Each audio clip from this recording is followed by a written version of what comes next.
সম্মানিত উপস্থিতি, কেমন আছেন আপনারা? আলহামদুলিল্লাহ আলা কুল্লি হাল ফি কুল্লি মাকান। আজকে যুবকদের এই প্রাণঢালা উপস্থিতি দেখে আল্লাহ পাকের শুকরিয়া আদায় করছি, দোয়া করছি আল্লাহ পাক আমাদের যুবক ভাইদেরকে যেন হেদায়েত করেন এবং দ্বীন ইসলামের জন্য কাজ করার তৌফিক দান করেন। আল্লাহ পাক আমাদেরকে সৃষ্টি করেছেন একটা বিশেষ উদ্দেশ্যে। আল্লাহ পাক বলছেন সূরা যারিয়াতের 56 নম্বর আয়াতে, বিসমিল্লাহির রহমানির রহিম, আল্লাহ পাক বলছেন ওয়ামা খালাকতুল জিন্না ওয়াল ইনসা ইল্লা লিয়াবুদুন, আমি জিন এবং মানব জাতিকে শুধুমাত্র আমার ইবাদত করার জন্যই সৃষ্টি করেছি। এই আয়াতের মধ্যে আল্লাহ রাব্বুল আলামিন দুনিয়াতে আমাদের আসার যে উদ্দেশ্য এটা ব্যাখ্যা করেছেন। ইল্লা লিয়াবুদুন, শুধুমাত্র আল্লাহ পাকের ইবাদত করাটাই দুনিয়াতে আসার মুখ্য উদ্দেশ্য। যদিও বা পৃথিবীতে এসে মানুষ দুনিয়ার ধোকায় পড়ে আল্লাহকে ভুলে যায়। আল্লাহ রাব্বুল আলামিন সর্বপ্রথম সত্তা, যার ব্যাপারে সূরা হাদীদের 3 নম্বর আয়াতে আল্লাহ পাক বলছেন হুয়াল আউয়াল ওয়াল আখির ওয়াজ যাহির ওয়াল বাতিন ওয়া হুয়া বিকুল্লি শাইইন আলিম। আল্লাহ পাক বলছেন আল্লাহ পাকই প্রথম, আউয়াল, আল্লাহ পাকই শেষ, আল্লাহ পাকই প্রকাশ্য এবং আল্লাহ পাকই গোপন। তিনি প্রতিটা বিষয় সম্পর্কে সম্যক জ্ঞানী। আল্লাহ রাব্বুল আলামিন একা ছিলেন, কেউ ছিল না। আবার আল্লাহ রাব্বুল আলামিন থাকবেন, কোনো কিছুই থাকবে না। কুল্লু মান আলাইহা ফান, সবকিছু কি হবে? ফান হয়ে যাবে, ধ্বংস হয়ে যাবে, শুধুমাত্র আল্লাহ পাকের সত্তা বাকি থাকবেন। তো আল্লাহ রাব্বুল আলামিন কেন এই মহাবিশ্ব সৃষ্টি করলেন, কি উদ্দেশ্যে আমাদেরকে সৃষ্টি করলেন, দুনিয়ার জীবনের হাকিকত বাস্তবতা কি, কিভাবে আমরা এখানে পথ চলব, এবং দুনিয়ার জীবনের সবচেয়ে ইম্পর্টেন্ট টাইম যেটা, সেটা হলো যৌবনকাল, এটাকে কিভাবে আমরা আল্লাহর পথে ব্যয় করব, এই বিষয়গুলো খুব গুরুত্বপূর্ণ। আল্লাহ পাক আমাদেরকে বোঝার তৌফিক দান করুন। আল্লাহ রাব্বুল আলামিন সর্বপ্রথম সৃষ্টি করেছেন আরশে আযীম, এবং আরশে আযীম এর বিশালতা সম্পর্কে কিতাবুত তাওহীদ একটা গ্রন্থ আছে, আল্লামা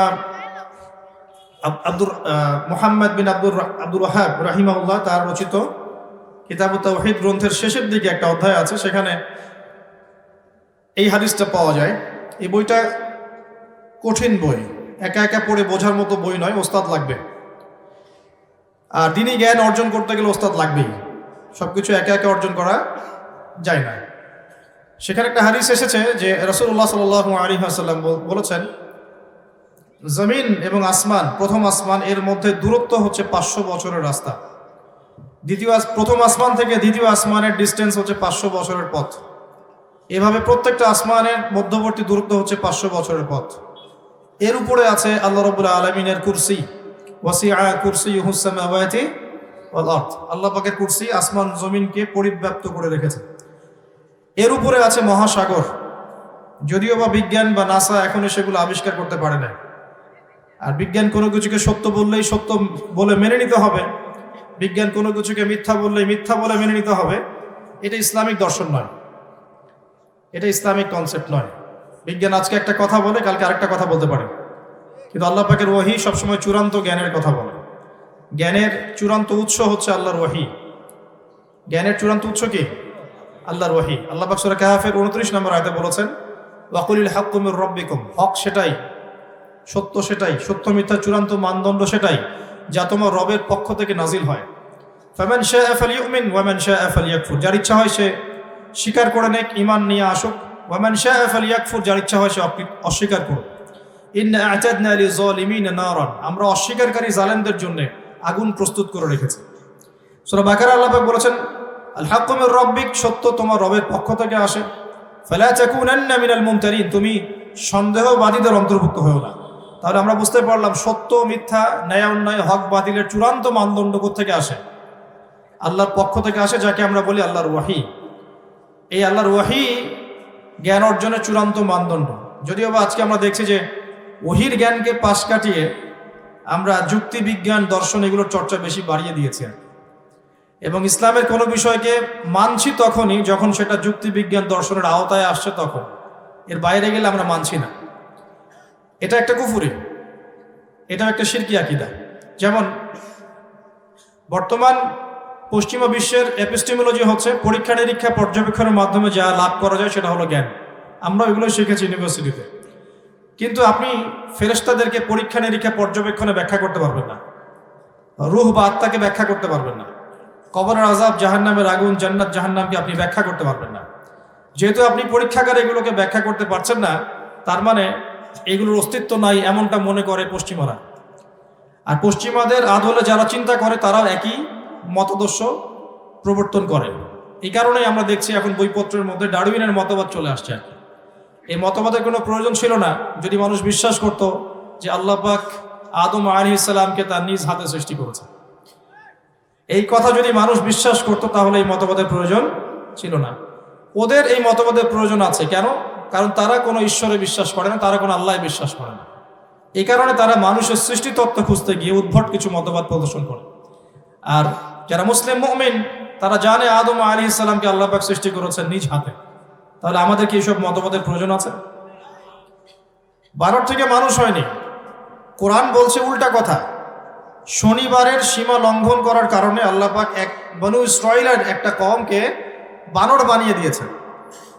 শনিবারে আল্লাহ রাব্বুল আলামিন মাছ ধরার ব্যাপারে নিষেধাজ্ঞা দিয়েছিলেন, সূরা বাকারার দিকে আছে এবং সূরা আরাফের মধ্যে আছে।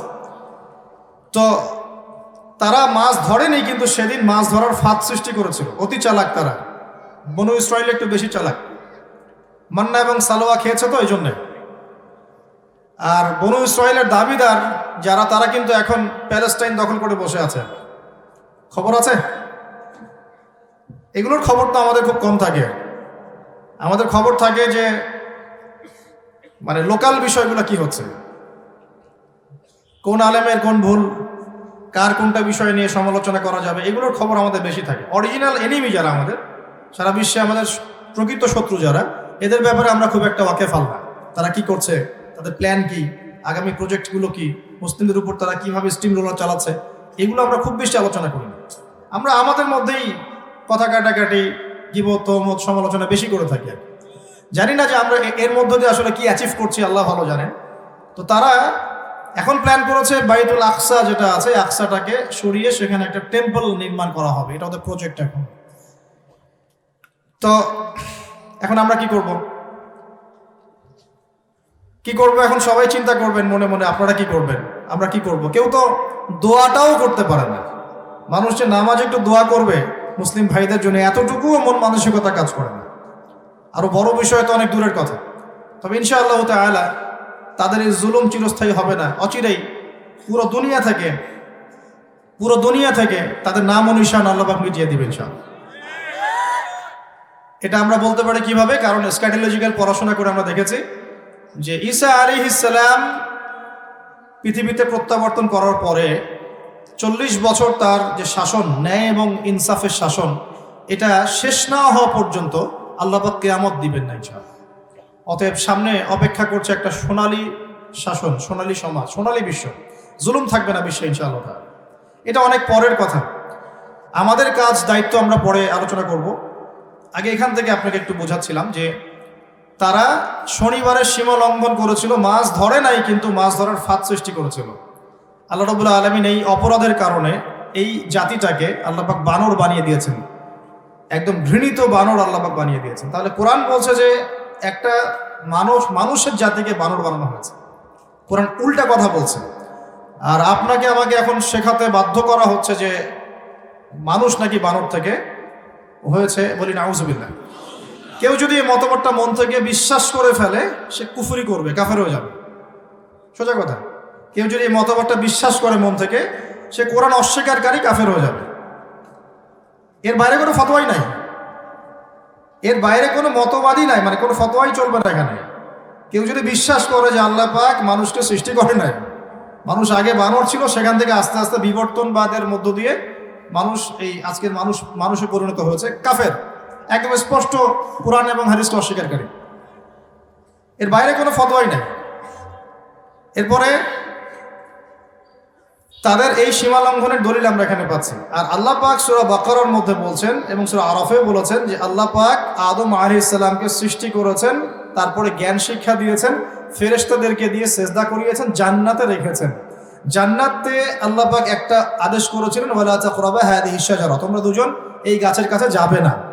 গাছের কাছে চলে যাওয়ার পর শয়তানের প্ররোচনায় তারপরে তাদের গায়ের পোশাকটা খুলে পড়ে যায়, জান্নাতি পোশাকটা খুলে পড়ে যায়। তারা গাছের পাতা দিয়ে তাদের লজ্জাস্থান আবৃত করা শুরু করেন, আমাদের পিতামাতা। তারা তওবা করেন, ফিরে আসেন, তারা দোয়া করেন, বলেন রব্বানা যালামনা আনফুসানা ওয়া ইল্লাম তাগফির লানা ওয়া তারহামনা লানাকুনান্না মিনাল খাসিরিন। আল্লাহ পাক তাদেরকে মাফ করে দেন। কিন্তু জান্নাতে থাকা হয়নি, আল্লাহ পাক দুনিয়ায় পাঠিয়ে দিয়েছেন। কুল নাহবিতু মিনহা জামিআ ফাইম্মা ইয়াতিয়ান্নাকুম মিন্নি হুদান ফামান তাবিআ হুদায়া ফালা খাউফুন আলাইহিম ওয়া লা হুম ইয়াহজানুন। আল্লাহ পাক পৃথিবীতে নামিয়ে দিয়ে বলেছেন, তোমরা দুনিয়ায় নেমে যাও, ইবলিস তুমিও নামো, আদম হাওয়া তোমরাও নেমে যাও।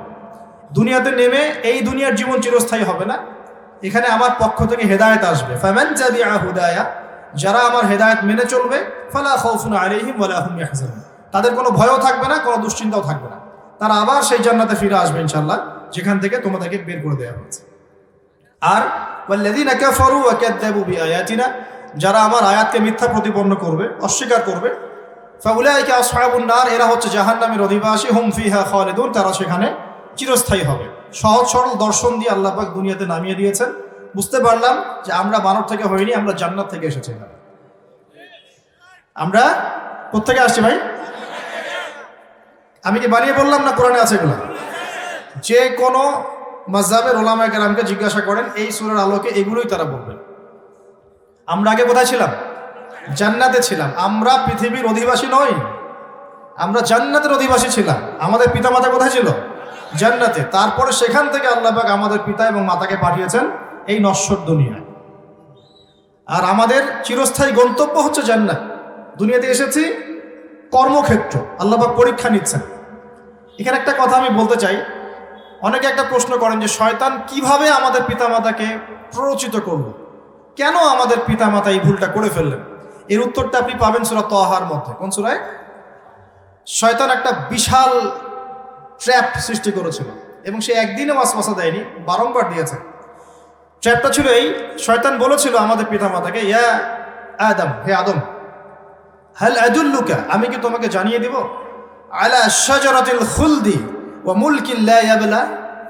দুটো বিষয় আমাদের পিতাকে শয়তান রিসিভ করেছে, দুটো বিষয়ের মধ্য দিয়ে। এক, সে আমাদের পিতাকে বুঝিয়েছে, আমি কি তোমাকে এমন একটা গাছের সন্ধান দিব, যেই গাছের কাছে গেলে বা তার ফল ভক্ষণ করলে তোমরা চিরস্থায়িত্ব পাবে। চিরস্থায়িত্ব শব্দটা মনে রাখবে, চিরস্থায়িত্ব, অমর জীবন, অমরত্ব লাভ করবে এবং বিশাল রাজত্বের মালিক হবে।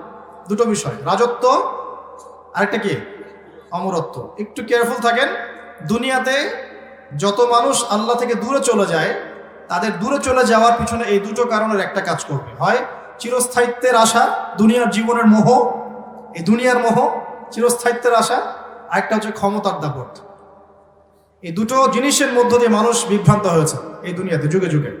ঠিক একই জিনিস আদম আলাইহিস সালামকে শয়তান শিখিয়েছে, ওয়াসওয়াসা দিয়েছিল তখন। তো এক পর্যায়ে তারা সেখানে চলে যান, সেখানে গাছের ফল খেয়েছেন কি খান নাই সেটা কোরআনে দেয়া নাই। আর সেই ফলের নাম কি ছিল এটা জানারও আমাদের দরকার আছে? দরকার আছে না নাই? কোনো দরকার নাই, আমাদের প্রয়োজন নাই। ওই ফলের নাম কি ছিল এটা যেমন উদ্ভট প্রশ্ন, ইমাম মাহদী কত সালে আসবে এটা একটা উদ্ভট প্রশ্ন। এই দুটোই উদ্ভট প্রশ্ন, কত সালে আসবে আর ওই গাছের ফলের নাম কি ছিল, এগুলো জানার প্রয়োজন নেই আমাদের।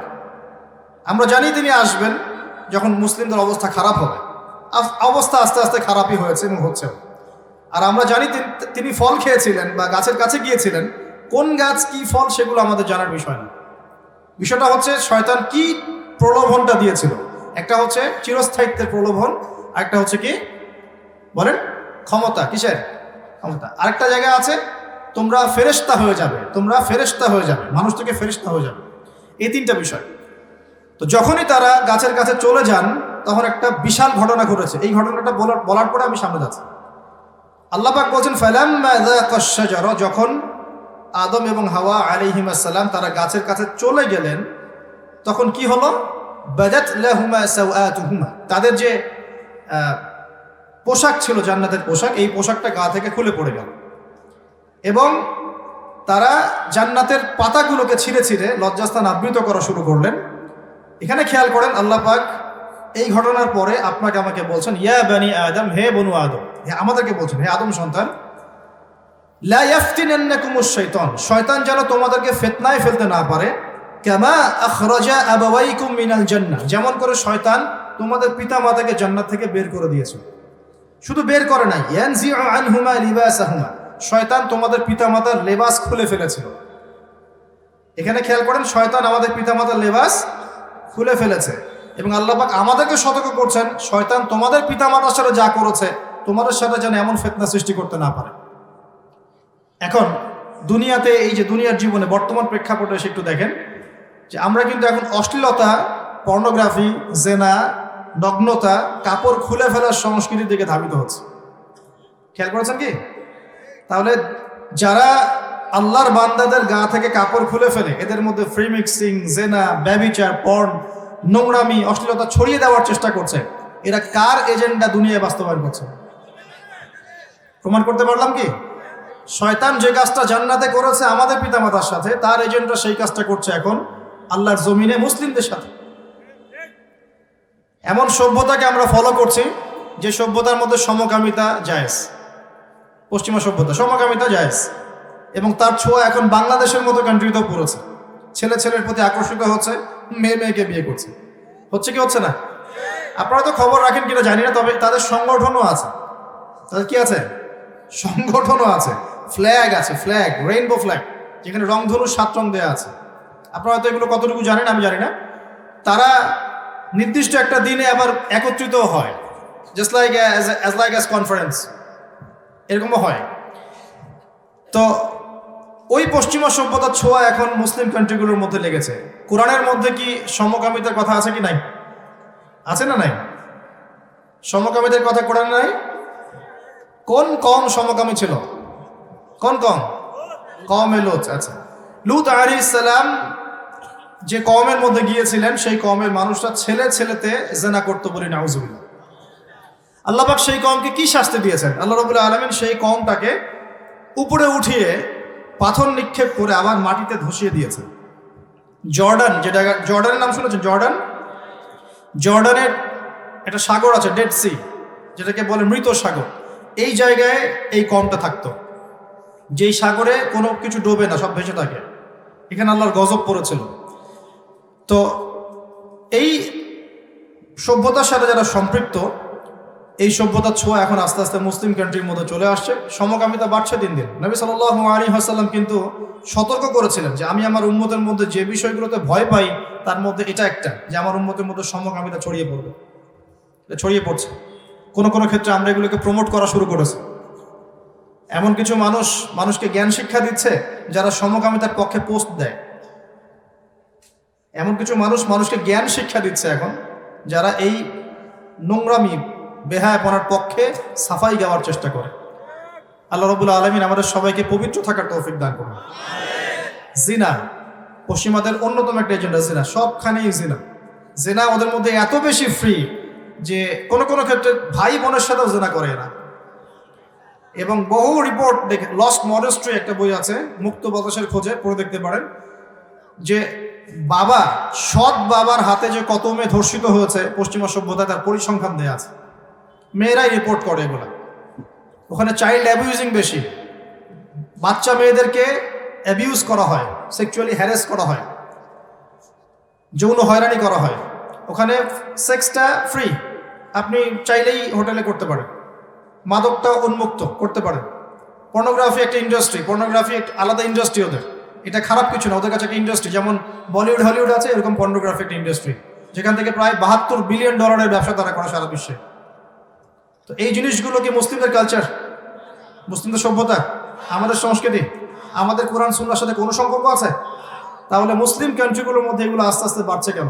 ফ্রি মিক্সিং বেড়েছে না কমেছে? বেড়েছে না কমেছে? স্কুল থেকে শুরু করে চাকরি ক্ষেত্র পর্যন্ত ফ্রি মিক্সিং আছে কি নাই? এর ফলশ্রুতিতে নারী পুরুষের যে রোল, এটা উলট পালট হয়ে গেছে কিনা?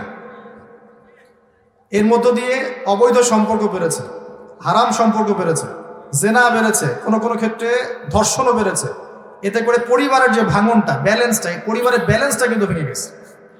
খেয়াল করছেন কি? একটু কি গড় করে খেয়াল করছেন সমাজ আসলে হচ্ছেটা কি? তারপরে মাদক, এটা কি আমাদের ট্রেডিশন? আমাদের সাথে কোনো সম্পর্ক আছে? কিন্তু আমাদের যুবকদের মধ্যে মাদক গ্রহণের প্রবণতা দিন দিন বাড়ছে না কমছে?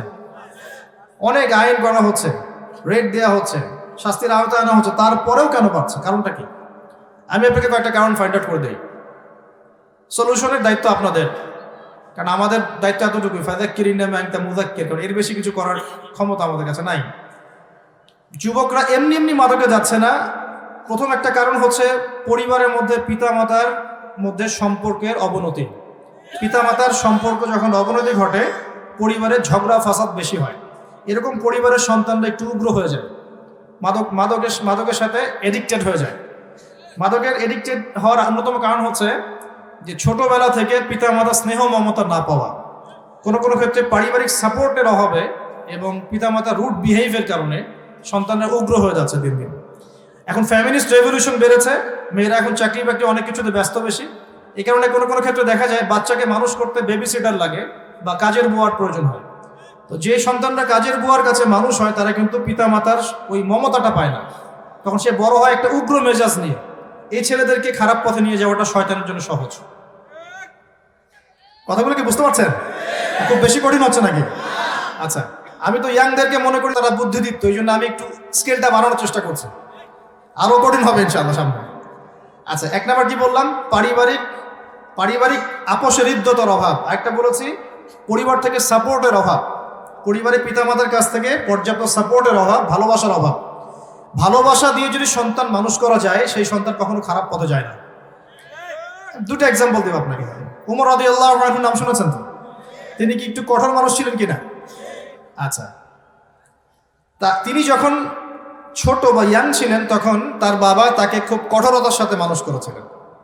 তার জীবনে পড়ে দেখবেন, ছোটবেলায় যদি আপনাকে অনেক বেশি কঠোরতার মধ্যে মানুষ করা হয়, আপনি কঠোর হয়ে বড় হবেন। নবী সাল্লাল্লাহু আলাইহি ওয়াসাল্লাম নরম মানুষ ছিলেন কিনা? সবচেয়ে নরম মানুষ না? সবার পাশে দাঁড়ান, বিপদে আপদে সবার পাশে দাঁড়ান, এতিমের মাথায় হাত বুলান, বিধবাদের খোঁজ নেন। হ্যাঁ, তিনি অসহায় মানুষের পাশে থাকেন। নবী হওয়ার আগেও তার এই সিফতগুলো ছিল কিনা, নাকি নবী হওয়ার পরে এগুলো অর্জন হয়েছে? আগে থেকেই তিনি এমন মানুষ ছিলেন। কিভাবে? কারণ ফ্যামিলিগতভাবে তাকে যারা মানুষ করেছে তারা নবী সাল্লাল্লাহু আলাইহি ওয়াসাল্লামকে প্রচণ্ড ভালোবাসা মমতা দিয়ে মানুষ করেছে। তার দাদা তাকে কোলে নিয়ে বসতেন কাবা ঘরে, বসে বলতেন, আব্দুল মুত্তালিব, তিনি বলতেন যে আমার এই যে বংশধর একদিন বড় নেতা হবে। যখন আপনি আপনার সন্তানকে এভাবে আদর করে পিছন থেকে কনফিডেন্স দিবেন, আপনার সন্তান ভালো করবে ইনশাআল্লাহ। আর যখন সন্তানকে বলবেন যে কিছুই পারে না, তারা কিচ্ছু হবে না, ও হীনমন্যতায় ভুগবে, আসলে সে কিছু করতে পারবে না। আমাদের প্যারেন্টিং শিখতে হবে, সন্তান প্রতিপালন শিখতে হবে। সন্তান কি খায়, কিভাবে তার সাথে আপনি কথা বলছেন। আপনি যদি ওর সাথে স্ল্যাং ল্যাঙ্গুয়েজে কথা বলেন, সে স্ল্যাং ল্যাঙ্গুয়েজ শিখবে। যদি আপনি তার সাথে সুন্দর বাচন ভঙ্গিতে কথা বলেন এবং বড় মাপের কথা বলেন, বাচ্চাদের মতো কথা না, অ্যাডাল্ট ওয়ার্ড, ভালো ভালো কথা বলেন, যে কথাগুলো আমরা বুঝি, এরকম কথা যদি ওকে বলেন, ও দ্রুত বড় হবে, ও দ্রুত ম্যাচিউরড হবে। আপনি সন্তানকে যদি ভালো খাবার দেন, সন্তান ফিজিক্যালি কিন্তু স্ট্রং হবে। বাইরের চিপস টিপস হাবি জাবি যেগুলো আমরা কিনে দিই, এগুলো যদি বেশি বেশি করে খাওয়ান বাচ্চাকে, ওর ফিজিক্যাল স্ট্রাকচারটা নষ্ট হয়ে যাবে। ওকে আপনি খেলাধুলা করতে না দিলে ও অসামাজিক হয়ে থাকবে। ওকে একটু খেলাধুলা করতে দিবেন, সকালে বিকালে 1 ঘন্টা 2 ঘন্টা করে, দেখবেন ডিভাইসের প্রতি ওর আসক্তি থাকবে না। ও মাঠে খেলতে পছন্দ করবে, মাঠে খেলাবেন, ধুলার সাথে মাখবে, পড়ে যাবে, আবার উঠবে। হ্যাঁ, ও কিন্তু সামাজিক হবে, তখন সমাজের সাথে মেশা শুরু করবে। এগুলো থেকে যদি ওকে রুমের মধ্যে বন্ধ করে রেখে দেন, একটা মোবাইল ফোন হাতে নিয়ে, আনসোশ্যাল হয়ে বড় হবে, আনসোশ্যাল, অসামাজিক, সমাজের সাথে ডিল করতে পারবে না। অনেক বিষয় আছে, একটা বইয়ে পাওয়া যায় প্যারেন্টিংয়ের উপরে, এই বইটা কিনতে পারেন, অনেক চমৎকার করে লেখা আছে বিষয়গুলো। তো সন্তান প্রতিপালন শেখা দরকার আমাদের। ছোটবেলায় যেগুলো শেখাচ্ছেন, এগুলোর প্রভাব তো বড় হয়ে পাবেন। বড় হয়ে দেখবেন যেগুলো ছোটবেলায় শিখিয়েছেন, এইগুলোই আউটপুট দিচ্ছে। আর ছোটবেলায় যদি আপনি কোরআন শেখান, বাংলা ইংরেজি অঙ্কের সব কিছুর সাথে কোরআনটা শেখান, নামাজ পড়া শেখান, ওযু শেখান, ইসলামিক তারবিয়ত শেখান, দেখবেন ইনশাল্লাহ বড় হয়ে সে বেলাইনে যাবে না ইনশাল্লাহ। ও কোন পরিবেশে মিশছে, ওই মহলটা সম্পর্কে আপনার খবর রাখতে হবে, যে ওর বন্ধু কারা কারা, ওর বন্ধুরা নামাজ পড়ে কিনা, ও যে প্রতিষ্ঠানে পড়তে যায় সেই প্রতিষ্ঠানের পরিবেশটা কেমন, ওই প্রতিষ্ঠানে যারা তাকে পড়ায় তারা কারা, তারা কি নামাজি ইমানদার আল্লাহওয়ালা মানুষ নাকি ফাসেক জালেম মুনাফিক, এটা আপনাকে দেখতে হবে। কারণ টিচারের যে মানে ভিতরে যা আছে এটা স্টুডেন্টরা দেখে দেখে শিখে ফেলে। অনেক সময় টিচারকে দেখেই মানুষ শেখে, কিভাবে টিচার অজু করছে, কিভাবে টিচার কথা বলছে, কিভাবে টিচার স্টুডেন্টের সাথে মেলামেশা করছে, তাকে প্রহার করছে কিনা, কিভাবে রাগটা তিনি কন্ট্রোল করছেন, তাকে কিভাবে পড়াচ্ছেন, কিভাবে বোঝাচ্ছেন, এগুলো ছাত্ররা কিন্তু লক্ষ্য করে। তো এই পুরো প্রসেসটার সাথে আমাদের যুব সমাজের ফিউচার জড়িত আছে। আমাদের যুব সমাজকে গড়তে হলে একদম গোড়া থেকে গড়তে হবে। অনেক যুবক আছে যারা পারিবারিক হতাশার শিকার, পারিবারিক সাপোর্টহীনতায় ভুগছে, আছে না? আচ্ছা, আমি বলছিলাম মাদকের কারণগুলো, এখানে চলে আসছি। আপনাকে দেখাচ্ছিলাম যে পারিবারিক হৃদ্যতার অভাব, ভালোবাসার অভাব। একটা কারণ যে পরিবার থেকে যখন সাপোর্ট দেওয়া হচ্ছে না, পিছন থেকে যখন তাকে সবসময় আন্ডারস্টিমেট করা হচ্ছে, সবাই পারে তুই পারিস না কেন, তোর পিছনে এত টাকা খরচ করি, তুই কি ফিডব্যাক দিলি, ঠিক আছে, কবে চাকরি বাকরি করবি, খাওয়াবি কবে, এই যে বিষয়গুলো ওকে মাইন্ডসেটটা চেঞ্জ করে ফেলে, ওর মনের মধ্যে একটা খারাপ লাগা বোধ সৃষ্টি করে এবং আস্তে আস্তে ও অন্য জায়গায় প্রশান্তি খোঁজার চেষ্টা করে। যখন আপনি তাকে আপনি যখন তার নিজের আস্থার জায়গাটা হবেন না, সে অন্য জায়গায় আস্থা খুঁজতে চেষ্টা করবে। যে আপনি নিজে তার আস্থা হতেন, যে বাবা কি সমস্যা আমার সাথে শেয়ার করো, কি প্রবলেম হচ্ছে আমার সাথে শেয়ার করো, নিজের মা হয়ে করতেন, বাবা হয়ে করতেন, ওই ছেলেটা তখন কোনো মেয়ের কাছে গিয়ে শান্তি খুঁজতো না, হারাম জেনার কাছে গিয়ে শান্তি খুঁজতো না, কিন্তু বন্ধুদের পাল্লায় পড়ে মাদক খেত না তখন। এটা একটা কারণ। আরেকটা কারণ হচ্ছে বেকারত্ব। পর্যাপ্ত কর্মসংস্থান না হওয়ার কারণে আমাদের যুব সমাজ হতাশায় হীনমন্যতায় মাদকের কাছে ছোটে অনেক সময়। আরেকটা বড় কারণ হচ্ছে খারাপ ফ্রেন্ড সার্কেলের কারণে তারা এই সমস্যায় ভোগে। আরেকটা কারণ আছে, বড় কারণ, এটা হচ্ছে নারী পুরুষের ফ্রি মিক্সিং। ছেলে মেয়েদের ফ্রি মিক্সিংয়ের কারণে অল্প বয়সেই ছেলেদের মেয়ের সাথে প্রেম হয়ে যায়, মেয়েদের ছেলের সাথে প্রেম হয়ে যায়। আর এই যে প্রেমগুলো সো কল্ড, এই প্রেমগুলোর মধ্যে 95%ই টেকে না। এগুলোর মধ্যে ছেলেরা ছ্যাঁকা খায়, তারপরে মাদকে এসে শান্তি খোঁজার চেষ্টা করে। আর মেয়েরা ওই অল্প সময়ের মধ্যেই তার সতীত্ব হারিয়ে ফেলে। পরে এই মেয়েগুলোকে আবার বড় হয়ে বিশেষ কাটার মানুষরা বিয়ে করে ঘরে নিয়ে আসছে। তাহলে এখন যে দাঁড়ান আমরাই নিয়ে আসছি ঘরে, কারণ আমাদের পাপের ফল তো ভোগ করতে হবে। যদি নিজে পবিত্র থাকতাম তাহলে না পবিত্র স্ত্রী পেতাম। নিজে যদি পবিত্র না থাকতে পারি, পবিত্র স্ত্রীকে আল্লাহ পাক দিবেন? নিজেকে পবিত্র থাকতে হবে। তো নিজে ছোটবেলায় ওষার পবিত্রতা নষ্ট করছি। ছোটবেলা বলতে বোঝাচ্ছি আপনার 15 থেকে 20-25-এর মধ্যেই সব শেষ। 15 to 25 আমাদের ম্যাক্সিমাম ইয়াং জেনারেশনের নৈতিকতা শেষ হয়ে যাচ্ছে। এটা সত্য কথা, যতই অস্বীকার করে, এটাই সত্য কথা। আমরা তো 15-16 বছর আগে মানে স্কুল কলেজ লেভেলে পড়াশোনা করতাম, ইউনিভার্সিটি লেভেলে, স্কুল কলেজ লেভেলে, তখনই এই সমস্যাগুলো ছিল। আর এখন তো এমন একটা যুগ যে ওই সময় না হয় চিঠি লিখে লিখে প্রেম হতো, এখন সরাসরি এরা বেডে চলে যায়, একটা অবস্থা। আর এখন যেটা সমস্যা, যে অল্প কিছু টাকার বিনিময়ে এগুলো অ্যাচিভ করা যায়, কোনো কোনো ক্ষেত্রে এগুলো লাভ করা যায়। তো ওই টাকা পয়সার পাল্লায় পড়ে মানুষ নষ্ট হয়ে যাচ্ছে দিন দিন। আল্লাহ পাক আমাদেরকে বোঝার তৌফিক দেখ। যুব সমাজ এই প্রবলেমসগুলোর কারণে দেখা যায় মাদকের সাথে সম্পৃক্ত হয়। প্রথমে সিগারেট দিয়ে শুরু করে, তারপর আস্তে আস্তে গাঁজায় চলে যায়, এরপরে যে ফেন্সিডিলে যায়, আস্তে আস্তে দেখবেন গ্র্যাজুয়ালি সেই ইয়াবা হয়ে যাচ্ছে। পরে কিশোর গ্যাংয়ে যোগ দিচ্ছে বা হানাহানি মারামারি কাটাকাটির মধ্যে যাচ্ছে, নিজের যৌবনটাকে নষ্ট করলো। সে ওই আয়াতটা ভুলে গেল যেটা দিয়ে শুরু করেছি আমি, যে ওয়ামা খালাকতুল জিন্না ওয়াল ইনসা ইল্লা লিয়াবুদুন, আমি তোমাকে সৃষ্টি করেছি শুধু আল্লাহর ইবাদত করার জন্য। আর এই ইবাদত করার মেজর টাইমটা কোনটা? যৌবনকালটা। এই যৌবনকালে যে যত বেশি আল্লাহর ইবাদত করবে, আল্লাহ পাক তাকে আরশের ছায়া দিবে। আর এই যুবকদের দ্বারা ইসলামের কি হয়েছে দেখেন। রাসূলুল্লাহ সাল্লাল্লাহু আলাইহি ওয়াসাল্লামের সাথে যে সাহাবীরা ছিলেন, যারা ইসলামের জন্যে অগ্রগামী ভূমিকা পালন করেছেন, তারা কিন্তু ম্যাক্সিমাম যুবক সাহাবী ছিলেন, তরুণ। বদর যুদ্ধের হিস্ট্রি দেখেন, যত সাহাবী যুদ্ধ করছেন ম্যাক্সিমাম যুবক। এই যে আবু জেহেলকে যার হাতে আবু জেহেলের মানে ইন্তেকাল হয় আর কি, আবু জেহেল মারা যায়। প্রথমে দুইজন মুয়াজ তাকে আঘাত করেছিল, পরে আব্দুল্লাহ বিন মাসউদ রাদিয়াল্লাহু আনহু তার গলাটা কেটে এনেছেন নবী সাল্লাল্লাহু আলাইহি ওয়াসাল্লামের সামনে। তো এখানেও কিন্তু দুজন কিশোর বাচ্চা, তার হাতে আবু জেহেল মারা গেছে। তো ইসলামের অগ্রগামী ভূমিকা পালন করেছে যুবকরা প্রত্যেক যুগেই, রাসূলের যুগে, সাহাবীদের যুগে, তার পরের যুগে, ইভেন এই যে আমরা এখন ইসলাম পালন করি, আমরা কি বিন কাসিমের নাম জানি? মুহাম্মদ বিন কাসিমের নাম শুনেছেন? তিনি একজন যুবক ছিলেন যখন তিনি এই দিকে ইসলাম নিয়ে আসেন।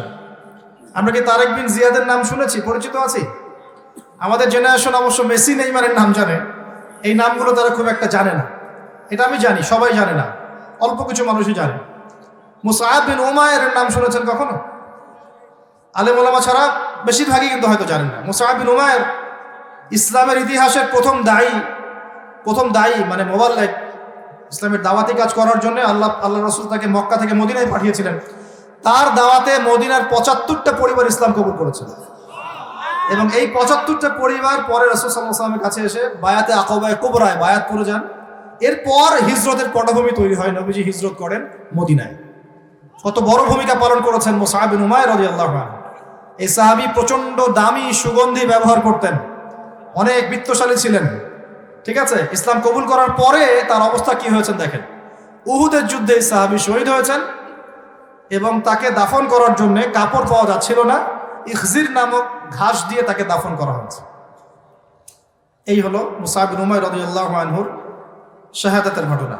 খুবাইব রাদিয়াল্লাহু আনহু নাম শুনেছেন? খুবাইব অনেকেই শোনে নাই। যে এই প্রজন্ম মেসি নেইমারকে চেনে, আমি তো এটাই দুঃখ করি। আসলে প্রজন্ম পরিবর্তন করতে অনেক মেহনত করতে হবে। তাদের মধ্যে বিগত ৩০ বছর থেকে এমন একটা বিষয় ঢুকিয়ে দেওয়া হয়েছে, দুনিয়া সবকিছু।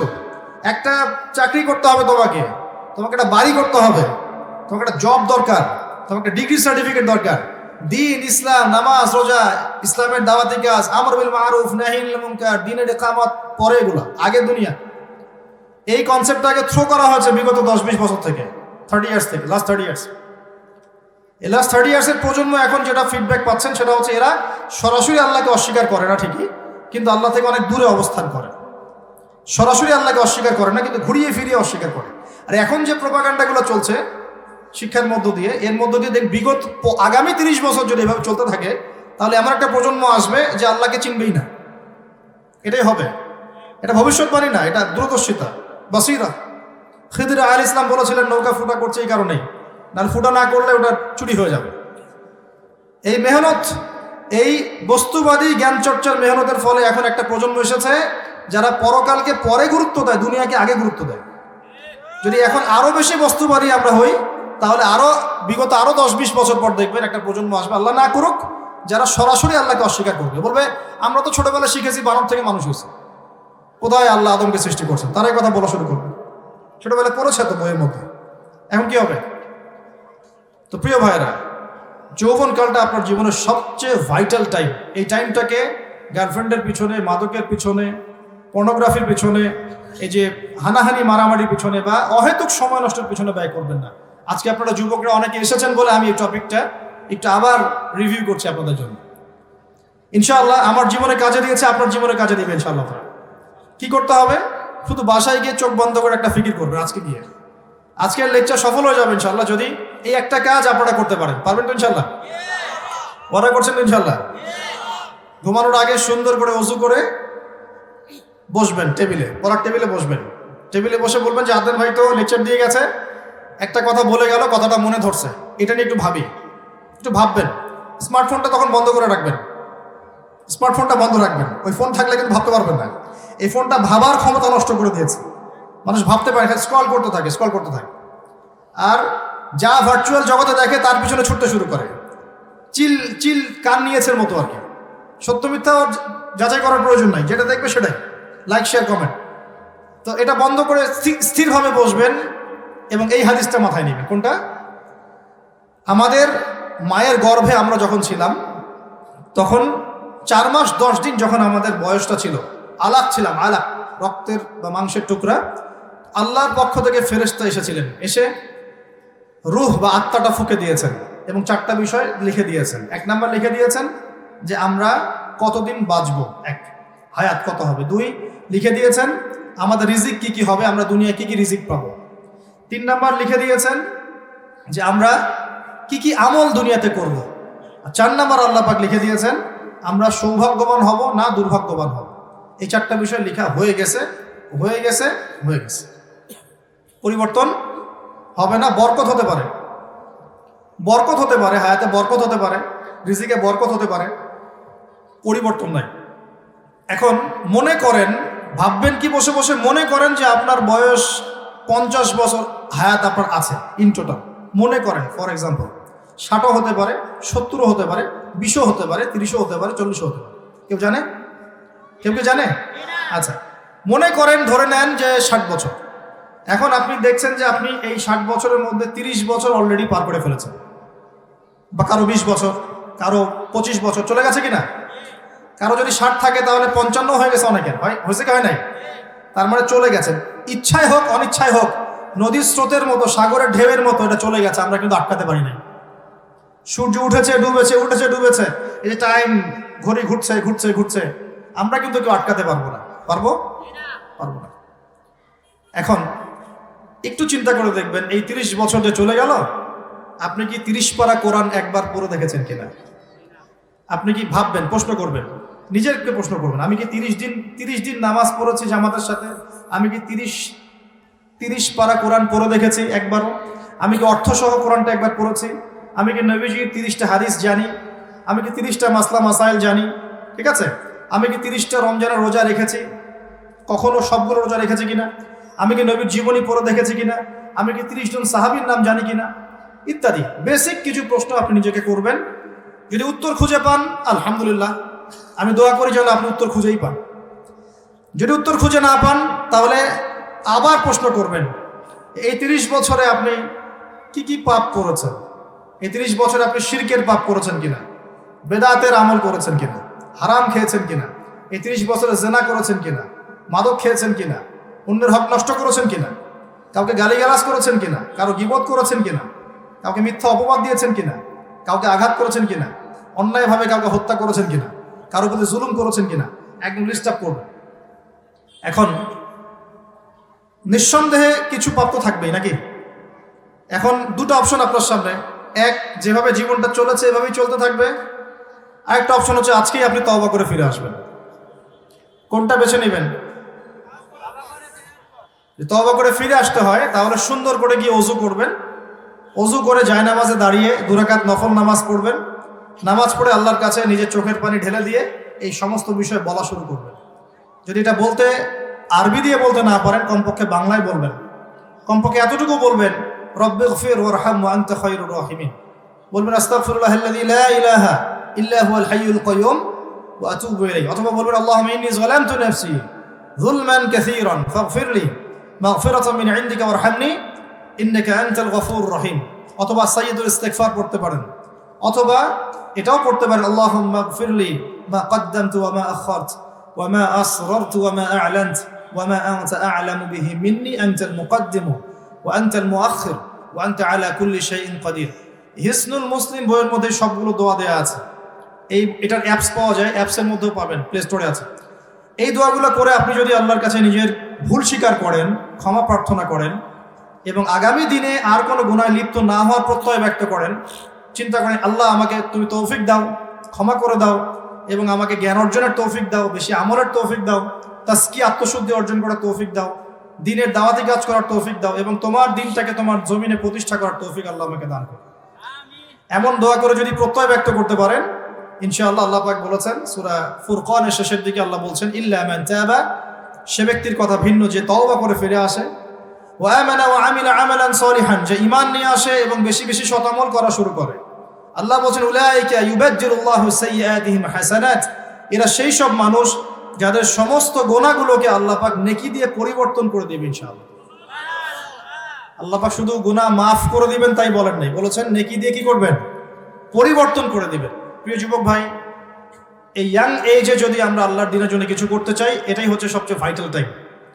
এরপরে সময় থাকবে না। মায়ের গর্ভে ছিলাম দুর্বল, আস্তে আস্তে আস্তে আল্লাহ পাক শক্তিশালী করেছেন। এই যে শক্তিটা এখন আমাদের মধ্যে আছে, এই শক্তিটা থাকবে না। আস্তে আস্তে আমরা কিন্তু বার্ধক্যে যাব। যখন চলে যাব তখন আর যৌবনে ফিরে আসতে পারবো না। এটাই আমাদের লাস্ট অ্যান্ড ফাইনাল চান্স। অতএব সমস্ত ভেদাভেদ ভুলে, মানে অহেতুক গীবত তর্কাতর্কি সব বাদ দিয়ে নিজে ইলম অর্জনের চেষ্টা করেন, বেশি বেশি আমল করার চেষ্টা করেন, মানুষের দিকে পরে দেখেন, নিজের কবরের দিকে আগে দেখেন, হালাল খাওয়ার চেষ্টা করেন, আদর্শ পরিবার গড়ার চেষ্টা করেন, একজন নেককার মেয়েকে বিয়ে করার চেষ্টা করেন, নেককার দিনদার মেয়েকে বিয়ে করার চেষ্টা করেন, সন্তান সন্ততি নেন, তাদেরকে মানুষ করে যান, দিনের জন্য মসজিদ গড়ে তোলেন, মাদ্রাসা গড়ে তোলেন, সিলেবাস প্রণয়ন করেন, ভালো করে মক্তব সিস্টেম চালু করেন, কিছু একটা করেন, দিনের জন্য লিখেন, দিনের জন্য বলেন, দিনের জন্য করেন, মানে দিনকে এগিয়ে নেন, যাতে করে ওই কাজটাই পরকালে আল্লাহকে দেখানো যায়, আল্লাহ দুনিয়াতে তোমার দিনের জন্য এই কাজগুলো আমি করে এসেছি, আল্লাহ আমাকে তুমি এই ওসিলায় মাফ করো, এতটুকু যেন বলা যায়। আল্লাহ পাক সবাইকে কবুল করুন, তৌফিক দান করুন বলে আমি। এখন আসেন আল্লাহ পাক আস্তে আস্তে আল্লাহ পাক আরো বলেছেন, আরো সে ছায়া ছায়া পাবে কিন্তু ন্যায়পরায়ণ শাসকও। যে যে ক্ষেত্রে থাকবো সেখানে ন্যায় বিচার করতে হবে, যে যে ক্ষেত্রে থাকবো সেখানে ন্যায় বিচার করতে হবে। আল্লাহ পাক তৌফিক দান করুন। আরো ছায়া পাবে কিন্তু সেই ব্যক্তি যার অন্তর মসজিদের সাথে ঝুলন্ত থাকে। প্রিয় যুবক ভাই, অন্তর যেন মোবাইল ফোনে ঝুলন্ত না থাকে। এখন যুবকদের অন্তর ঝুলন্ত থাকে কোথায়? মোবাইল। এখান থেকে বেরোতে হবে। এই জন্য আমি বলি যে এক্সারসাইজ করেন, একটু সামাজিক হন, মানুষের সাথে মেশেন, ওটা বাদ দিয়ে একটু গল্প করেন, ফোনটা বন্ধ করে গল্প করেন, ফোনটা বাদ দিয়ে 2-4টা ফ্রেন্ড মিলে দিনে আলাপ করেন। এত বেশি আমরা ডুবে গেছি যে আমাদের পুরো জগৎটা এটার মধ্যে কেন্দ্রীভূত হয়ে গেছে। আল্লাহ পাক আমাকে আপনাকে সবাইকে হেফাজত করুন বলি আমি। সামাজিক হন, ভালো কাজ করেন, তো শীতে কম্বল বিতরণ করেন, মানবতার সেবায় কাজ করেন, এতিমদের জন্য কিছু করেন, বিধবাদের জন্য কিছু করেন, আমাদের শিশুদের জন্য মক্তব তৈরি করেন, পড়ান, ভালো কাজে থাকেন, মানে ভালো কোনো কাজে থাকেন, সম্পৃক্ত থাকেন এমন কাজে যে কাজটা আপনাকে ভালো কাজে ব্যস্ত রাখবে। নিজেকে ব্যস্ত রাখেন। আল্লাহ রাব্বুল আলামিন আমাদের সবাইকে হালাল রিজিকের ব্যবস্থা করে দিন বলি আমি। আরও আছে যে সেই ব্যক্তি যার অন্তর মসজিদে ঝুলন্ত থাকে, তাহলে আমরা নিয়াত করতে পারি কি যে ইনশাআল্লাহ আমরা আজকে থেকে 5 ওয়াক্ত নামাজ মসজিদে গিয়ে পড়ার চেষ্টা করবো ইনশাআল্লাহ। মুসাফির আছেন, এটা ডিফারেন্ট ইস্যু। আপনার রোগ হয়েছে, অসুস্থতা, এটা ডিফারেন্ট ইস্যু। বা কোনো সমস্যা আছে, এটা অন্য ইস্যু। কিন্তু কোনো সমস্যা নাই, আপনি সুস্থ সবল আছেন, তাহলে কি মসজিদে গিয়ে নামাজটা পড়া যাবে না ইনশাআল্লাহ? আল্লাহ পাক তৌফিক এনায়েত করুন বলি আমি। আর নামাজগুলো কিন্তু দিন দিন সব জায়গায় না হলেও অনেক জায়গাতেই কিছুটা মানে 3G 4G হয়ে গেছে। দ্রুততা, তাড়াহুড়া, অস্থিরতা, কেন এমন হলো আল্লাহ ভালো জানেন। নামাজ এখনো যদি নামাজ দেখতে চান মানে ইতমিনালের সাথে, প্রশান্তির সাথে, তাহলে মদিনায় যেতে হবে, মক্কা মদিনায় যেতে হবে। নামাজের আল্লাহু আকবার বলার সাথে সাথেই দুনিয়া ভুলে যাবেন আপনি। চমৎকার তেলাওয়াত, লম্বা কেরাত, রুকুতে সময়, সেজদায় সময়, 2 সেজদার মাঝখানে দোয়া, সেজদায় দোয়া, হ্যাঁ মাশাআল্লাহ, পুরো একটা জান্নাতি পরিবেশ। মানে নামাজ তো এরকমই হওয়া উচিত। যিনি তেলাওয়াত করবেন চমৎকার করে তেলাওয়াত করবেন। আর কোরআন যেটা তেলাওয়াত করা হবে সেটা বুঝতেও তো হবে। আমরা নামাজে যা পড়ি তা বুঝি না বলেই এই সমস্যাগুলো হয়। নামাজে যা পড়ি সেগুলো বুঝতে পারি না। আল্লাহু আকবার থেকে শুরু করে আসসালামু আলাইকুম রাহমাতুল্লাহ পর্যন্ত আমরা আল্লাহর সাথে কথা বলি। হাদিসে আসছে আমরা মোনাজাত করি। কি করি? এটাকে মোনাজাত বলা হয়েছে। আমরা যখন বলি আলহামদুলিল্লাহি রাব্বিল আলামিন, আল্লাহ পাক বলেন যে হামিদানি আব্দি, আমার বান্দা আমার প্রশংসা করলো, আল্লাহ উত্তর দেন। আমরা যখন বলি আর রহমানির রহিম, আল্লাহ পাক উত্তর দেন, বলেন ইসনা আলী আব্দি, আমার বান্দা আমার স্তুতি বর্ণনা করলো। আমরা যখন বলি মালিকি ইয়াউমিদ্দিন, আল্লাহ পাক উত্তর দেন মাজ্জাদানি আব্দি, আমার বান্দা আমার মর্যাদা বর্ণনা করলো। আমরা বলি ইয়াকা না'বুদু ওয়া ইয়াকা নাস্তাঈন, আল্লাহ বলেন হাযা বাইনি ওয়া বাইনা আব্দি, এটা আমার এবং আমার বান্দার মাঝখানে স্টেটমেন্ট যে আল্লাহ আমি শুধু তোমারই ইবাদত করি, আমরা শুধু তোমারই ইবাদত করি, তোমার কাছেই সাহায্য প্রার্থনা করি। এটা যদি বুঝতাম তাহলে তো নামাজ থেকে বের হয়ে কবরে সেজদা মারতাম না, কথা ঠিক না? আমরা বলে আসছি যে আমরা আল্লাহ শুধু তোমারই ইবাদত করি, তোমার কাছেই সাহায্য চাই। এখান থেকে বের হয়ে আমি আবার কবরে সেজদা করি, মাজার পূজা শুরু করি। কোন কোন ক্ষেত্রে এইসব আকীদার মানুষ আবার নিজের নাম দিয়েছে সুন্নি। আস্তাগফিরুল্লাহ, সুন্নতের বালাই নাই, নাম দিয়ে রাখছে সুন্নি। সারাদিন বেদাতি আমল করতেছে, নাম দিয়ে রাখতেছে সুন্নি। রাগ করেন না আমার কথায়, কিন্তু সুন্নত মানে নবীর সুন্নত, সুন্নত মানে অন্য ব্যক্তির সুন্নত নয়। সুন্নত মানে কার সুন্নত? নবী করিম সাল্লাল্লাহু আলাইহি ওয়াসাল্লামের সুন্নত। সুন্নত, প্রতিটা কাজের সুন্নত মানে কি? যে কাজের পিছনে নবীর পক্ষ থেকে দলিল আছে, সাহাবীদের পক্ষ থেকে দলিল আছে, আমি করব। যেটা দলিল নাই, সবাই ভালো বললে কি সেটা করা যাবে নাকি? যদি বলে সমাজ, এটা সামাজিকতা রক্ষা করতে হবে, তাহলে ওই যে সবাই যদি সুদ খাওয়া শুরু করে আমিও খাবো, সবাই দাড়ি চাচা শুরু করলে আমিও চেঁচবো, এই জিনিসটা কোত্থেকে আসলো? কোরআন সুন্নাহ সত্য মিথ্যার চূড়ান্ত হক, দলিল প্রমাণ আছে, করব ইনশাআল্লাহ। দলিল নাই, করব না, সিম্পল। সারা দুনিয়ার মানুষ যদি করে, আপনার করা যাবে না। কারণ কি? এই হাদিসটা শোনেন, কথার মাঝখানে হাদিসটা শোনাই দিই। শেষ জামানার যতগুলো হাদিস আছে আমি বলবো না আমি 100% পড়েছি, কমপক্ষে 50% আমি পড়েছি কমপক্ষে। আর আমি এখন ফিল করি যে আমি আসলে ইসলামের কিছুই জানি না। এই 10-12 বছর পড়ার পর আমার কাছে মনে হচ্ছে যে আমি আসলে ইসলামের 10% জ্ঞান এখন অর্জন করতে পারি না। সত্যি কথা বলতে আমার তাই মনে হয়। এই হাদিসটা আমি পড়েছি।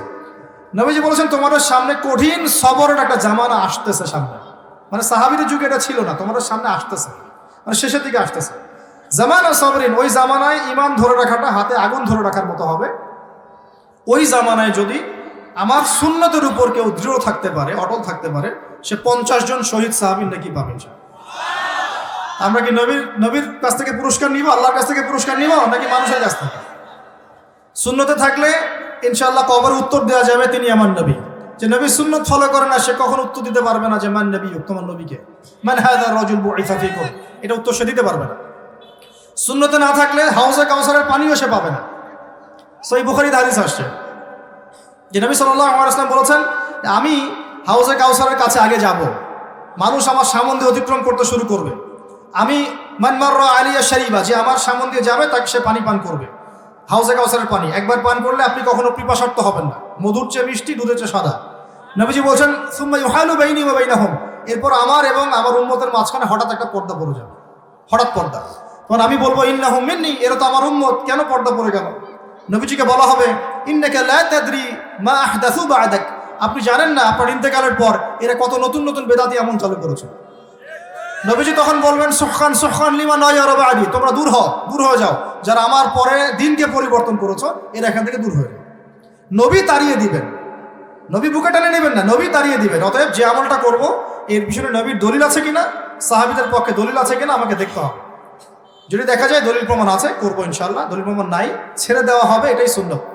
আল্লাহ পাক সবাইকে তৌফিক দান করুন। যখন ইয়াকা না'বুদু ওয়া ইয়াকা নাস্তাঈন বলছি, আমি সাক্ষ্য দিচ্ছি আল্লাহ আমি শুধু তোমার ইবাদত করি এবং তোমার কাছেই সাহায্য চাই। তাহলে মৃত মানুষের কাছে কেন দোয়া করতে গেলাম? আল্লাহর কাছে সাহায্য চাই।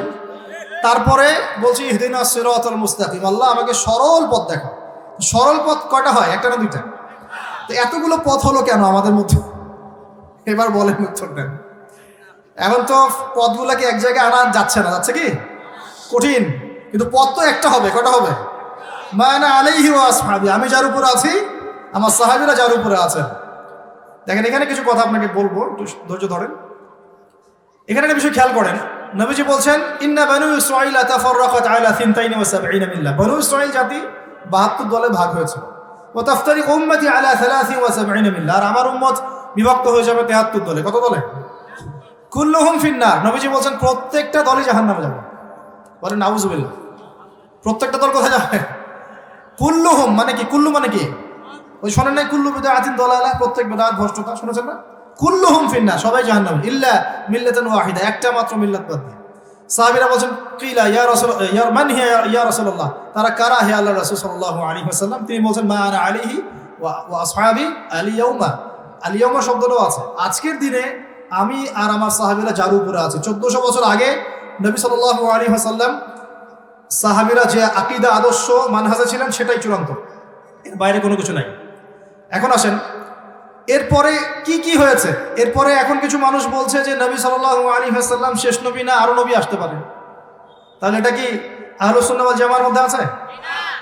কিছু মানুষ বলছে যে ইমান হচ্ছে কনস্ট্যান্ট, ইমান বাড়েও না ইমান কমেও না। এটা কি আহলুস সুন্নাহ ওয়াল জামাতের আকীদা? নাকি ইমান বাড়ে এবং কমে? কোনটা আহলুস সুন্নাহ ওয়াল জামাতের আকীদা? আল ঈমান ইয়াজিদু ফিত তাআ ওয়া ইয়ানকুসু ফিল মাসিয়া, ইমান আনুগত্য বৃদ্ধি পায় এবং আল্লাহর অবাধ্যতায় কমে যায়। ইমান কনস্ট্যান্ট থাকলে সে দাবি করছে তার ইমান আবু বকর সিদ্দিকের ইমান সেম। বলে নাউযুবিল্লাহ। তা আমাদের ইমান আর আবু বকর সিদ্দিকের ইমান সেম? ইমান বাড়বে কমবে। এবার আসেন কিছু মানুষ আবার এটাও বলছে একবার মুখে লা ইলাহা ইল্লাল্লাহ পড়লেই জান্নাত, আমলের কোনো দরকার নাই। আসলে কি তাই? আমলের কোনো প্রয়োজন নাই। এই আকীদাটাকে বলে মুরজি আকীদা। কি আকীদা?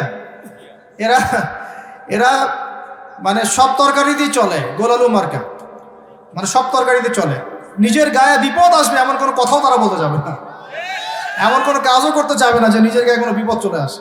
ঠিক আছে, খুব সতর্কতা, অতিরিক্ত হিকমত। এত হিকমত নবীরও জানা ছিল না, এত হিকমত যে নবীরও সেই হিকমত জানা ছিল না। এই কারণে নবী সাল্লাল্লাহু আলাইহি ওয়াসাল্লামকে 15টা গালি খেতে হয়েছে সারা জীবনে। সিরাতের বই পড়েন আর রাহিকুল মাকতুম, সিরাতুর রাসূল বইগুলো পড়ে দেখেন, তাকে জীবনে প্রায় 15টা গালি মানুষ দিয়েছে। কাকে? আমাদের নবী, যার মতো ভদ্র নম্র উত্তম চরিত্রের মানুষ না পৃথিবীতে এসেছে, না আসবে, না আছে। এই মানুষটাকে মানুষ বলেছে কাযযাব, মিথ্যাবাদী, মহামিথ্যাবাদী, সাহের, জাদুকর, মজনুন, পাগল, ফারিকুল জামা, ঐক্য বিনষ্টকারী, কত কথা, সাবিঈ, ধর্মত্যাগী, এগুলো মানুষ তাকে বলেছে।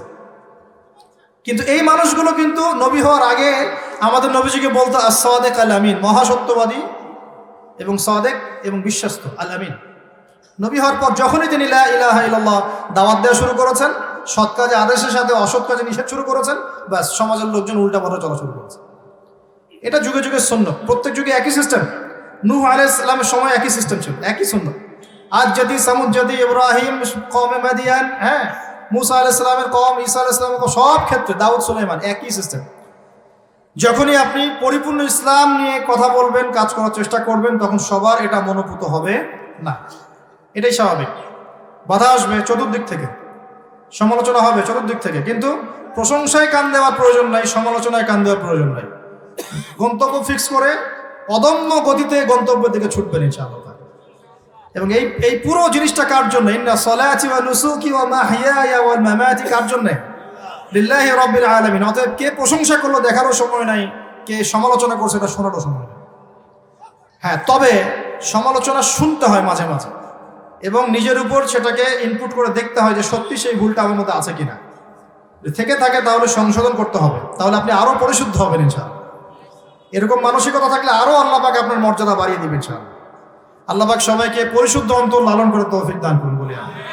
প্রিয় ভাইয়েরা, যেখানে বলছিলাম কথা, দেখুন আমরা এই ইয়াং এজটাকে যদি মূল্যায়ন না করতে পারি তাহলে অনেক সমস্যা আছে। আমি আপনাকে বলছি, আপনার আগামী দিনগুলো আপনি এভাবে চিন্তা করেন আগামীতে কি করবেন, আর এই আকীদাগুলো সম্পর্কে পড়াশোনা করেন।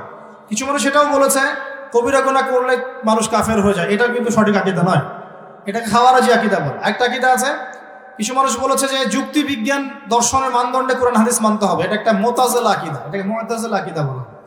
অনেকে বলেছে আলী রাদিয়াল্লাহু আনহুকে নিয়ে বাড়াবাড়ি করতে করতে একদম নবীর উপরে নিয়ে চলে যাচ্ছে, এগুলো রাফেজি আকীদা। আল আকীদা তাহাবিয়া বইটা পড়লে আপনি আকীদা সম্পর্কে পরিষ্কার একটা ধারণা পাবেন ইনশাআল্লাহ তাআলা। এরপরে ইহদিনাস সিরাতাল মুস্তাকিমের মধ্যে থাকার চেষ্টা করবেন। সেটা কোনটা? যে কাজ, যে আকীদা, যে আমল নবীজি করেছেন, তার সাহাবীরা করেছেন, আমরা থাকবো ইনশাআল্লাহ। আল্লাহ পাক আমাদের কবুল করে নেন। এখন যারই কথা কাজ নবী এবং সাহাবীদের সাথে মিলে যাবে, তার কথা নেয়াতে আমাদের কোনো আপত্তি নাই, কিন্তু যার কথা কাজ মিলবে না সেটা আমরা নিতে যাব না। আল্লাহ পাক আমাদেরকে বোঝার তৌফিক দান করুন। এরপরেও আছে, আমরা বলি সিরাতাল লাযিনা আন'আমতা আলাইহিম, মানে তাদের পথ যাদেরকে আপনি পুরস্কৃত করেছেন, গায়রিল মাগদুবি আলাইহিম ওয়ালাদ-দালিন, তাদের পথ নয়, তাদের এই জায়গাটা ভালো করে বোঝেন, এটা ইম্পর্টেন্ট জায়গা। তাদের পথ নয় যাদের প্রতি আপনার গজব পড়েছে এবং যারা পথভ্রষ্ট। নবীজিকে সাহাবীরা বলছেন, ইয়া রাসূলুল্লাহ, বলেন সাল্লাল্লাহু আলাইহি ওয়াসাল্লাম, মাগদুব কারা আর ইহুদি কারা? হে আল্লাহর রাসূল, মাগদুব কারা এবং দল্লিন কারা? হে আল্লাহর রাসূল, মাগদুব কারা এবং দল্লিন কারা? এই যে গায়রিল মাগদুবি আলাইহিম, মাগদুব কারা, ওয়ালাদ-দালিন, দল্লিন কারা? নবীজি ব্যাখ্যা করছেন, তিনি বলছেন আল মাগদুব হুমুল ইয়াহুদিয়্যু, মাগদুব হচ্ছে ইহুদি জাতি, ওদের উপর আল্লাহর গজব পড়েছে। আর দল্লিন হুমুন নাসারা, দল্লিন কারা? যারা নাসারা, যারা তিন খোদায় বিশ্বাস করে। নাউযুবিল্লাহ। এখন আমরা কিন্তু নামাজে এটা বলে আসলাম, এই যে এসব নামাজ পড়েছেন আপনি আল্লাহকে বলে আসছেন, আল্লাহ আমাকে এই দুই জাতি থেকে বাঁচাও। এখন আমার কথা দেখেন, এখন বের হওয়ার পরে আমাদের চেহারা, সুরত, পোশাক আশাক, বাড়ির কালচার, আমাদের বাথরুমের টয়লেট পর্যন্ত, ঠিক আছে, ইংলিশ কমোড, ঠিক আছে, আমাদের চিন্তা চেতনা, আমাদের বস্তুবাদিতা, আমাদের অর্থনীতি, আমাদের রাজনীতি, আমাদের শিক্ষা ব্যবস্থা, প্রতিটা সিস্টেম ইহুদি খ্রিস্টানে চলছে।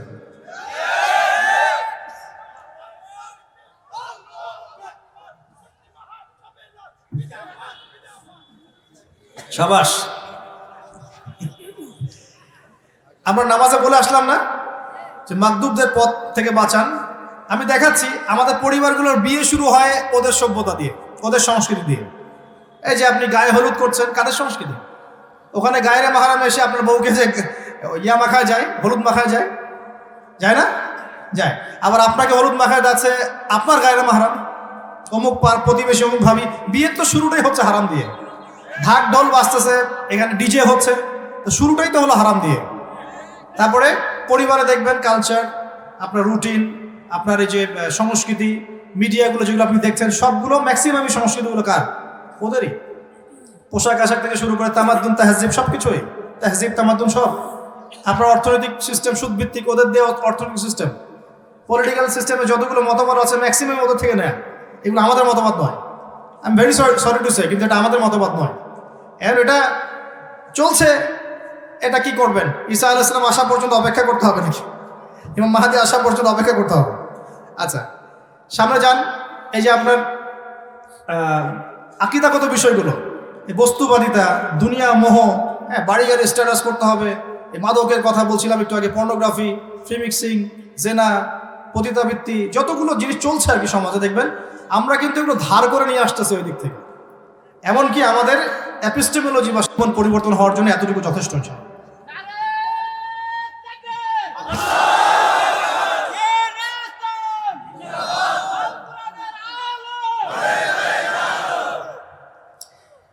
সম্মানিত মুসলিম ভাইরা, আমরা এই পর্যন্ত যে আলোচনা শুনেছি, কয়েকটা ওয়াদা আগে আমার সাথে করেন। আজকে বাসায় গিয়ে আগে তওবা করবেন। রাজি আছেন ইনশাল্লাহ? এই বিগত বছরগুলো যেগুলো চলে গেছে হায়াত থেকে, এগুলোর হিসাব নিকাশ করবেন খাতা কলম নিয়ে। রাজি আছেন ইনশাল্লাহ? যদি দেখেন যে অনেক পাপ, হতাশ হবেন না, হতাশ হবেন না। আল্লাহ পাক বলেন ইন্নাল্লাহা ইয়াগফিরু যুনুবা জামিআ, আল্লাহ পাক সমস্ত গুনাহ মাফ করে দেবেন ইনশাআল্লাহ। তওবা করে ফিরে আসবেন। আগামী দিনে নামাজ পড়া, রোজা রাখা, দিনের জন্য কাজ করা, হালাল খাওয়ায় প্রত্যয় ব্যক্ত করতে হবে যে আগামীতে আমি আর পাপের পথে ফিরবো না ইনশাআল্লাহ। এই হারাম রাস্তা ছেড়ে দিব, হারাম অ্যাফেয়ার ছেড়ে দিব, দাড়ি আমি ছেড়ে দিব, দাড়ি কাটবো না, আমি আমার লেবাস পোশাক চেঞ্জ করব, আমি আমার আকীদা চেঞ্জ করব, আমার আমলগুলো সুন্দর করে গোছাবো, প্রতিটা কাজ করার আগে চিন্তা করব যে এই কাজটা নবীজি কেমন করে করেছে। ঠিক আছে ইনশাআল্লাহ? আল্লাহ তৌফিক দান করুন। দ্বিতীয় ওয়াদা করেন, সেটা হলো আমরা সবাই 5 ওয়াক্ত নামাজ আজকে থেকে আর কেউ ছাড়বো না ইনশাআল্লাহ। যে নামাজের ব্যাপারে ওয়াসওয়াসা মনে আসে, একটা হাদিস খালি স্মরণ রাখবেন। ভাই বলে গিয়েছিল, মান তারাকা সালাতান মুতাআম্মিদান ফাকাদ কাফা, কেউ যদি ইচ্ছাকৃতভাবে নামাজ ছেড়ে দেয় কুফরি করলো। কি করলো? কুফরি করলো। অনেক বিষয় আছে করলে কিন্তু কুফরি হয়ে যায়। নামাজ ছেড়ে দিলে সাহাবীরা তাকে কাফের মনে করতেন, অন্য কিছু ছেড়ে দিলে কাফের মনে করতেন না। নামাজ ছাড়বেন না। আল্লাহ পাক তৌফিক ইনায়াত করুন সবাইকে 5 ওয়াক্ত নামাজ পড়ার। আরও আছে, সামনে যদি আমরা দিনের জন্য কিছু করতে চাই, যৌবনকে কাজে লাগাতে চাই, প্রিয় ভাইয়েরা, সবাইকে জ্ঞান অর্জন করতে হবে। কি করতে হবে? প্রথমেই আয়াত নাযিল হচ্ছে ইকরা বিসমি রাব্বিকাল্লাযী খালাক। আগে পড়তে হবে। পড়াশোনা ছাড়া, জ্ঞান ছাড়া এই বিশ্বকে চ্যালেঞ্জ করা যাবে না। এখনকার বিশ্বের সবচেয়ে শক্তিধর রাষ্ট্র তারাই যারা অনেক বেশি জ্ঞানী, অনেক বেশি প্রযুক্তি আছে, অনেক বেশি অস্ত্রশস্ত্র আছে, মিলিটারি পাওয়ার বেশি, এরা সবচেয়ে বেশি শক্তিশালী। এখন কি তরোয়ালের যুগ না, কিসের যুগ? তরোয়ালের যুগ। এটা ডাটার যুগ। ডাটা, যার কাছে যত বেশি ডাটা আছে সে তত বেশি শক্তিশালী। অতএব জ্ঞানের বিপ্লব দরকার। সবাইকে এখন জ্ঞান অর্জন করে যুদ্ধ করতে হবে। আল্লাহ পাক তৌফিক ইনায়াত করুন বলি আমি। এবং এমন জ্ঞান অর্জন করবেন যেই জ্ঞান আপনাকে জেনারেল শিক্ষাও দিবে, ইসলামিক শিক্ষাও দিবে। দুটোই দরকার আছে, আছে কি নাই? দুটোই দরকার আছে। আমরা স্কুল কলেজ বিশ্ববিদ্যালয় যারা পড়ছি বা পড়াচ্ছি, মাদ্রাসাগুলোতে একটা কম্বাইন্ড সিলেবাসের চেষ্টা করি। আল্লাহ তৌফিক দান করুন। আমার সন্তান যদি বাংলা ইংরেজি অঙ্কের সাথে সাথে কোরআনটা পড়ে, সে কি নষ্ট হয়ে যাবে নাউজুবিল্লাহ? নাকি আরো ভালো মানুষ হবে? আমার মেয়েটা যদি নামাজ রোজা এগুলো শেখে, পাশাপাশি বাংলা ইংরেজি অঙ্ক এগুলোও শেখে, সে কি বিপদে চলে যাবে নাকি সৎপথে থাকবে? ওর গর্ভ থেকে যে সন্তান জন্ম হবে সেও সৎপথে থাকবে ইনশাআল্লাহ। অতএব শিক্ষাক্ষেত্রে আমাদের ফিকির করতে হবে। এভাবে ছেড়ে দিলে কিন্তু সমস্যা, ছেড়ে দিলে সমস্যা। আগামী 10-20 বছর পর দেখবেন, আল্লাহ না করুক, এমন এমন কিছু মানুষ তৈরি হচ্ছে যারা আল্লাহকে স্বীকার করছেন, এবং তাদের সংখ্যা দিন দিন বেড়ে যাবে। তখন কিন্তু আপনারা সংখ্যা লঘু হয়ে পড়বে। আল্লাহ বোঝার তৌফিক ইনায়াত করুন। আর দরকার হচ্ছে আমল করা। নবীর সুন্নাহ অনুযায়ী জীবনের প্রতিটা কাজ, ঘুমানো থেকে শুরু করে সারাদিনের প্রতিটা কাজ রাসূল সাল্লাল্লাহু আলাইহি ওয়াসাল্লামের সুন্নাহ মাফিক হচ্ছে কিনা একটু পড়াশোনা করে ঘেটে ঘেটে দেখতে হবে। এবং সুন্নাহর উপর অনেক বই পাওয়া যায়, বইগুলো কিনবেন, পড়বেন। প্রতিটা আমল করার আগে চিন্তা করবেন কিভাবে করলে সুন্নাহ মাফিক হবে। আল্লাহ পাক নবীর সুন্নাহ জীবিত করার তৌফিক দান করুন। আর প্রয়োজন হচ্ছে হালাল রিজিক। হালাল রিজিক যারা আছে তার দোয়া এবং ইবাদত সরাসরি আল্লাহর কাছে কবুল হয় ইনশাআল্লাহ। যার রিজিক হারাম তার ইবাদত এবং দোয়া আল্লাহর কাছে কবুল হয় না। আমরা কি চাইবো সারা জীবন ইবাদত করলাম, দোয়া করলাম, আল্লাহ কবুল করলো না? অতএব হালাল রিজিকে সন্তুষ্ট থাকি, অল্প রিজিকে সন্তুষ্ট থাকি, আল্লাহর কাছে বরকতের দোয়া করি এবং পরিশ্রম করি, দোয়া করি, পরিশ্রমও করি। ইনশাআল্লাহ আল্লাহ পাক রিজিক দিবে ইনশাআল্লাহ। আর এই যে লিখে দিয়েছেন আল্লাহ পাক রিজিক কত হবে, এটা তো আপনি চেঞ্জ করতে পারবেন না। হারাম পথে গেলেও ওইটাই পাবেন, হালাল পথে গেলে ওইটাই পাবেন। অতএব কোন পথে নেবেন সেটা আপনার আমার চয়েস। আল্লাহ পাক আমাদেরকে বোঝার তৌফিক দান করুন, বলি আমিন। প্রিয় ভাইরা, একটা আমল বলি, চাষ্টের নামাজ। চাষ্টের নামাজের নাম শুনেছেন কিনা? ইশরাক পড়ি অনেকে, সালাতুদ দুহা পড়ে, দুটোই পড়ে অনেকে। এই নামাজটার মধ্য দিয়ে রিজিক প্রশস্ত হতে পারে ইনশাআল্লাহ। আরেকটা আমল আছে আত্মীয়তার সম্পর্ক রক্ষা করা। আত্মীয়তার সম্পর্ক রক্ষা যদি করেন, খোঁজখবর রাখেন তাদের সাথে, তাদের পাশে থাকেন, ভালো মন্দ দেখাশোনা করেন, ইনশাআল্লাহ আপনাকে আল্লাহ পাক বেহিসাব রিজিক দিবেন ইনশাআল্লাহ। আরেকটা আমল আছে, আল্লাহর দ্বীনের জন্য সময় দেন, আল্লাহ আপনাকে বেহিসাব রিজিক দিবেন ইনশাআল্লাহ। আল্লাহ ওয়াদা করেছেন, হে আদম সন্তান, আমার ইবাদতের জন্য সময় বের করো, আমার জন্য সময় বের করো, আমি তোমাকে দুইটা বিষয় দিব। এক, তোমার হাতকে সচ্ছলতা দিয়ে ভরে দিব, তোমার সমস্ত অভাব, আমি টেনশন অভাব দূর করে দেব ইনশাআল্লাহ। অতএব রিজিক কার হাতে? আল্লাহর দ্বীনকে সময় দেন, দ্বীনের জ্ঞান অর্জন করেন, হালাল রিজিকে সন্তুষ্ট থাকেন, দোয়া করেন, বরকত পাওয়ার জন্য এই আমলগুলো করেন, ইনশাআল্লাহ রিজিক প্রশস্ত হবে ইনশাআল্লাহ। আর কাজ করতে হবে কি, এই যুগে সবাইকেই পার্ট টাইম দাওয়াতি কাজ করতে হবে। শুধু আলেমরা দায়ীরা আসবেন, একদিন ওয়াজ করবেন চলে যাবেন, এভাবে হবে না দিন কায়েম। সবাইকেই পার্ট টাইম দাওয়াতি কাজ করতে হবে, অ্যাটলিস্ট দিনের একটা অংশ সবাইকে দাওয়াতি কাজ করার চেষ্টা করতে হবে। আল্লাহ পাক আমাদেরকে তৌফিক ইনায়াত করুন, বলি আমি। দাওয়াতি কাজ করার আগে অবশ্যই কিছু জ্ঞান অর্জন করেন। এমন যেন না হয় যে কোরআন তেলাওয়াতটাও শিখতে পারছেন না কিন্তু বড় বড় শায়েখ হয়ে বসেছেন, এমনটা যেন না। আল্লাহ পাক এই জায়গা থেকে হেফাজত করুন, বলি আমি। কোরআন তেলাওয়াতকে শিখতে হবে বিশুদ্ধ করে, আরবি ভাষা শিখতে হবে, আরবি ব্যাকরণের বেসিক জ্ঞান দরকার আছে, তারপরে ইবাদত করার যোগ্যতাটা অর্জন করতে হবে, হাদিসগুলো চর্চা করবেন, আলেম ওলামার সাথে সম্পর্ক রাখবেন, তাফসীর পড়বেন, বিষয়ভিত্তিক বই পড়বেন, অল্প অল্প করে আপনি দাওয়াতি কাজে এগিয়ে যান। আল্লাহ পাক তৌফিক ইনায়াত করুন, বলি আমিন। আরেকটা কাজ, সেটা হলো আমাদের জান মাল সময় শ্রম যার যা আছে এগুলোকে আল্লাহর দ্বীনের জন্য উৎসর্গ করার মানসিকতা রাখতে হবে। আমরা কি রাজি আছি ইনশাআল্লাহ? আরেকটা বিষয় ছুটে গেছে, সেটা হলো আদর্শ পরিবার। আদর্শ পরিবার না গড়ে তুললে কিন্তু সমাজ পরিবর্তন হবে না। আমাদের পারিবারিক আদর্শ সুন্দর করতে হবে। ওই যে বললাম, তো আপনাদেরকে বললাম, তোমরা শোনো ভালো করে, যারা বিয়ে করো নাই, বিয়ে করতে হলে একজন নেককার মেয়েকেই করবা। আর বিয়ে করার আগে খবরদার কোনো যৌতুক টৌতুক ডিমান্ড করবা না। এই কাপুরুষতার পরিচয় দিবে না ইনশাআল্লাহ।